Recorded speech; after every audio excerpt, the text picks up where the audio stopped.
Monsieur le Président de la République française, Messieurs les chefs d'État et chers collègues, Mesdames, Messieurs les ministres, distingués invités, distingués participants, Mesdames et Messieurs, Monsieur le Président de la République française, je voudrais avant toute chose vous féliciter chaleureusement pour l'initiative de ce forum qui vise à dynamiser les échanges économiques entre la France et le continent africain en vue d'assurer une croissance partagée et plus inclusive. Je voudrais évidemment vous remercier d'y m'avoir invité. Mesdames et Messieurs, la rencontre de ce jour nous donne l'opportunité de faire entrer la relation entre la France et l'Afrique dans une nouvelle configuration qui intègre davantage les évolutions de ce monde et les nouveaux défis auxquels nous sommes confrontés. Dans notre monde en proie à la volatilité des cours des matières premières, à la fragilité des marchés, à la montée du terrorisme sous toutes ses formes, au changement climatique et à l'érosion de la biodiversité, au fléau du chômage des jeunes, pour ne citer que cela, il nous faut aujourd'hui, plus que par le passé, concevoir ensemble des modèles de développement plus intégrés et plus durables. Le contexte que je viens de décrire oblige l'Afrique et ses partenaires à accélérer la cadence des transformations en cours. La seule volonté ne suffit plus. Et comme ne suffisent plus discours et déclarations, l'heure est à l'engagement et aux actes concrets. En effet, au-delà des réformes conduites et des projets initiés, les économies africaines restent encore fortement tributaires de l'exploitation et de l'exportation des matières premières à l'état brut.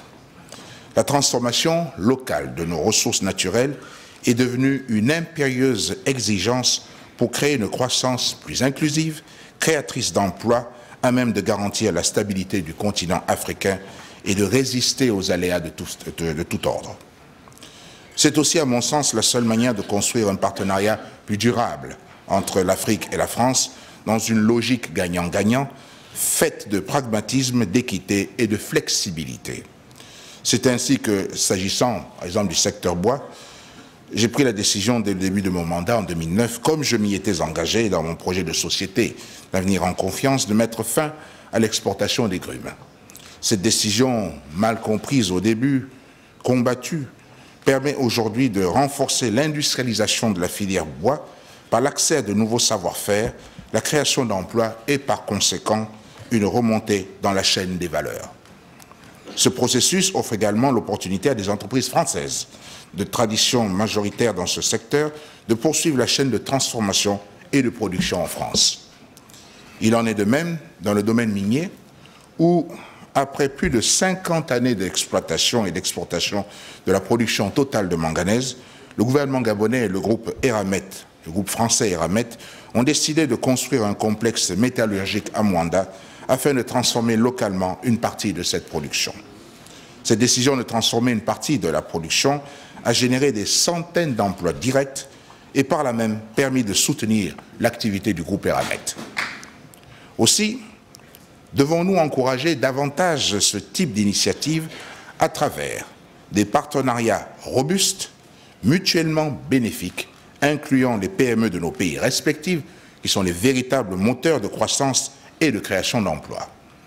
Aussi, ce changement de paradigme économique en cours dans nos pays ne saurait-il s'effectuer avec plus d'efficacité sans un accompagnement plus soutenu de la France avec laquelle l'Afrique francophone entretient des relations multiséculaires. C'est pourquoi je réitère mon souhait de voir la France soutenir davantage la transformation locale de nos matières premières. Mesdames et Messieurs, l'intensification des échanges économiques pour une croissance partagée ne se décrète pas. Il faut la construire à travers des stratégies cohérentes et intégrées.